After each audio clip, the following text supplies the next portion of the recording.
some important questions on the topics that are used to be asked during your KVS interview.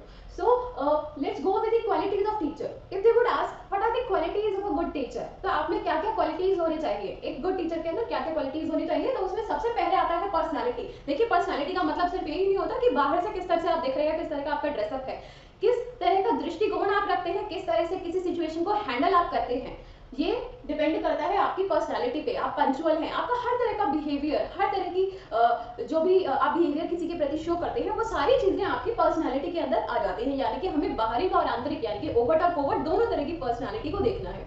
आपकी personality groomed होनी चाहिए, अच्छी होनी चाहिए. Next is good health. एक teacher की हेल्थ बहुत अच्छी होनी चाहिए. देखिए अगर क्लास में टीचर पढ़ाते पढ़ाते बेहोश हो जाएगा तो कैसा लगेगा. यानी कि एक टीचर की अच्छी हेल्थ होनी चाहिए. उसी को देखकर बच्चे भी अपनी हाइजीन मेंटेन करते हैं और हेल्थ मेंटेन करेंगे और टीचर से सीखेंगे. Next is confidence. अगर आपके अंदर सब्जेक्ट मैटर में अगर आप मास्टर हैं, यानी कि आपके अपने कंटेंट के ऊपर मास्टरी है, तो कॉन्फिडेंस आप में अपने आप आएगा. सेकेंडली टीचिंग एक्सपीरियंस के साथ साथ आपके अंदर कॉन्फिडेंस आता है. Next is interest in your own subject. देखिए अगर आपका साइंस में इंटरेस्ट है तो आप साइंसेस को पढ़ने के लिए और उसको और ज़्यादा जानने के लिए नई नई वीडियोज देखेंगे और अलग अलग सोर्सेज से कुछ ना कुछ मैटर सर्च करेंगे. इंटरेस्ट होगा आपका. अगर आपका इंटरेस्ट ही नहीं है उस सब्जेक्ट में, पर्टिकुलर सब्जेक्ट में, तो आप सिर्फ पढ़ाने तक ही रह जाएंगे. उसके अंदर कुछ एक्सपेरिमेंटल या कुछ एक्सप्लोरेटरी अप्रोच नहीं अपना पाएंगे. यानी कि गुड टीचर का इंटरेस्ट होना चाहिए अपने ही सब्जेक्ट में. इसके अलावा next is positive attitude. Attitude का मतलब होता है दृष्टिकोण, द वे ऑफ थिंकिंग. यानी कि जो भी टीचर है उसे हमेशा बच्चों को एनकरेज करते रहना है पॉजिटिवली कि हाँ सब कुछ होगा,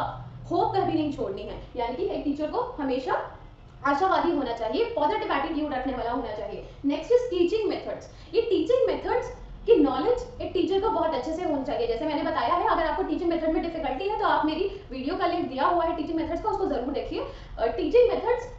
टीचिंग मेथड्स में कौन सा मेथड कौन से कंटेंट के साथ ज़्यादा सुटेबल है, किस सब्जेक्ट को मैं किस मेथड से पढ़ा सकती हूँ. फॉर एग्जांपल साइंसेस को हमें इंडक्टिव मेथड से पढ़ाना चाहिए, आगमन विधि से पढ़ाना चाहिए, और ये चीज़ें आपको ध्यान में रखनी है. सोशल साइंसेस के लिए मैं यूजुअली लेक्चर मेथड प्रेफर करूंगी. Next is updated knowledge. एक टीचर को हमेशा अप टू डेट रहना चाहिए नॉलेज के साथ. ऐसा नहीं हो कि आजकल प्रोजेक्ट मेथड चल रहा है और टीचर अभी तक वो घिसे पिटे पुराने लेक्चर मेथड से ही पढ़ाता जा रहा है. उसे प्लेवे के बारे में नहीं पता, उसे और नए नए जो ब्लेंडेड लर्निंग आ रही है उसके बारे में नहीं पता, फ्लिप्ड क्लासरूम के बारे में नहीं पता. तो ये सारी चीजें उसे पता होनी चाहिए जो नई नई चीजें आ गई हैं. नेक्स्ट इज क्वेश्चन है, अगर आपसे पूछा जाए how will you handle delinquent child. You know about delinquent? Juvenile delinquent. Juvenile का मतलब होता है नाबालिग एंड डेलिक्वेंट का मतलब होता है अपराधी. जो बच्चे अपराधी होते हैं, बाल अपराधी की बात की जा रही है. अब इस तरह के बच्चे को कैसे हैंडल करेंगे? देखिए इसका दूसरा तरीका बाद में होता है. जब बच्चा डेलिक्वेंट बन गया है, अपराधी बन गया, तो उसे तो ऑब्जर्वेशन होम जो हमारे यहाँ पे हैं उनमें भेज दिया जाता है, सुधार गृह जो है उनमें. लेकिन इससे पहले एक टीचर को अगर सुधारना है तो वो क्या करेगा, उसके लिए एक हेल्दी एटमॉस्फेयर क्रिएट करेगा और ट्राई करेगा कि बच्चे से बात हो पाए. यानी कि बच्चे से बात करने के लिए वो ट्राई करेगा, उसकी प्रॉब्लम्स को, उसकी नीड्स को समझेगा, अटेंशन देगा उस बच्चे पे. ऐसा नहीं है कि आपने सुन लिया, बच्चा अपनी प्रॉब्लम बता रहा है और आपका ध्यान इधर उधर है. आपको बहुत कंसंट्रेशन के साथ उस बच्चे की प्रॉब्लम को सुनना है और उसके बाद ट्राई करना है कि वो सॉल्व हो जाए. यानी कि अगर आपसे सॉल्व नहीं होती तो आप स्कूल के अंदर जो गाइडेंस वर्कर है, काउंसलर है, उसकी हेल्प ले सकते हैं. तो ये इसके फिजिकल आंसर्स हो जाएंगे. Next is how will you handle ADHD child. ADHD is attention deficit hyper active disorder. ऐसा बच्चा जिसकी अटेंशन, कभी एकाग्रता लगती ही नहीं है. आपने कुछ बच्चों को देखा होगा जो क्लास के अंदर कभी बैठते ही नहीं है और हम उन्हें शरारती बच्चा बोल के डांट देते हैं. तो इस तरह के बच्चे को आप किस तरह से हैंडल करेंगे? देखिए इस तरह के बच्चे को, ADHD बच्चे को हमें किस तरह से हैंडल करना है कि हमें उन्हें किसी ना किसी एक्टिविटी के अंदर एंगेज कर देना है.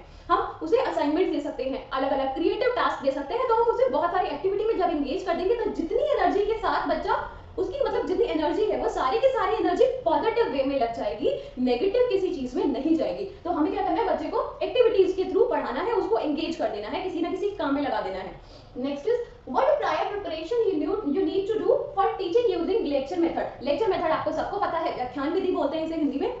लेक्चर मेथड से पढ़ा तो देंगे, लेकिन उससे पहले एक टीचर को तैयारी क्या करनी है. तो लेक्चर मेथड को आप पढ़ाने से पहले क्या तैयारी करेंगे कि आपको सब्जेक्ट मैटर को बहुत अच्छे से पढ़ लेना है, क्योंकि ये lecture method is based on one way teaching. यानी कि ये एकल शिक्षण विधि है. इसके अंदर सिर्फ टीचर एक्टिव होता है, स्टूडेंट्स पैसिव होते हैं. अब इसको और इफेक्टिवली टीच करने के लिए, आप टीचिंग मेथड को और इफेक्टिव बनाने के लिए क्या कर सकते हैं, ये भी क्वेश्चन आपसे पूछा जा सकता है. तो क्या करेंगे, क्वेश्चन आंसर मेथड को इसके साथ क्लब कर देंगे, यानी कि मिला देंगे. आप लेक्चर देते देते क्वेश्चन आंसर मेथड को यूज कर सकते हैं, डिस्कशन मेथड को यूज कर सकते हैं, उसके अंदर चीजों को एक्सप्लेन कर सकते हैं, डिबेट ऑर्गेनाइज करा सकते हैं. तो ये सारी चीजें, ये सारी स्ट्रेटेजीज, टेक्निक किस लिए यूज होंगी, लेक्चर मेथड को इफेक्टिव बनाने के लिए यूज होंगी. इसके बाद next question is students are lazy in your class, which strategy will you prefer? आपकी क्लास के कुछ बच्चे बहुत ज्यादा आलसी हैं, लेजी हो गए हैं, उनके लिए आप क्या स्ट्रेटजी या क्या टेक्निक आप अपनाएंगे?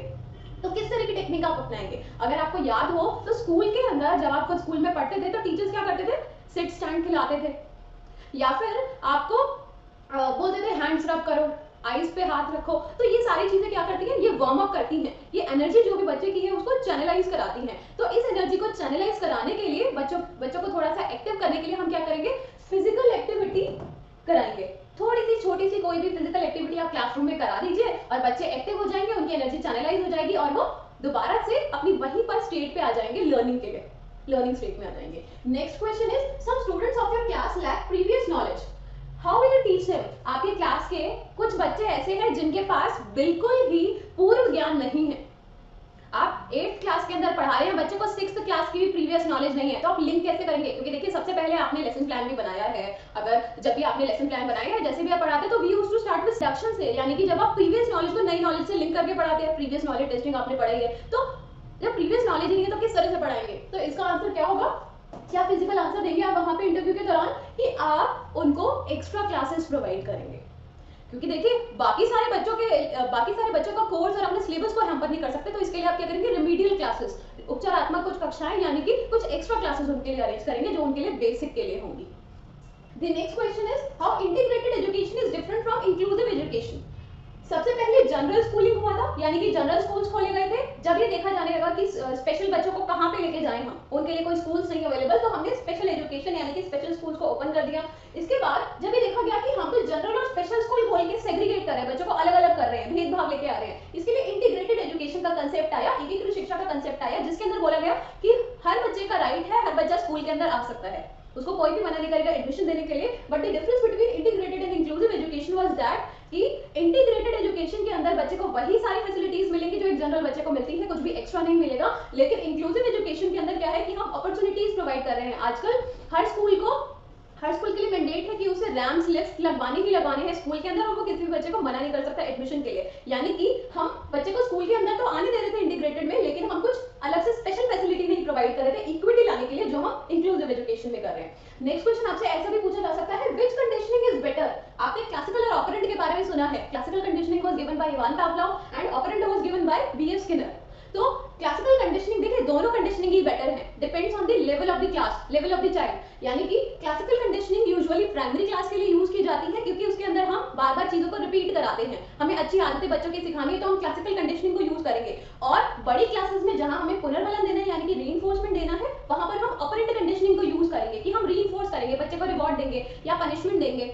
एक और चीज ध्यान में रखिएगा, आप कोई भी कॉर्पोरल पनिशमेंट यानी कि मेंटल और फिजिकल पनिशमेंट बच्चे को नहीं दे सकते हैं। तो जब भी आंसर करें इस चीज को ध्यान में रखकर करिएगा कि पनिशमेंट देना बैन है। तो इसी तरह के कुछ क्वेश्चंस आपसे पूछे जाएंगे। आई होप आपको क्लियर होगा बेसिक्स। बाकी अगर आपको टीचिंग मेथड्स के बारे में जानना है तो डिस्क्रिप्शन में लिंक दिया हुआ है वीडियो का, आप उसे देख सकते हैं।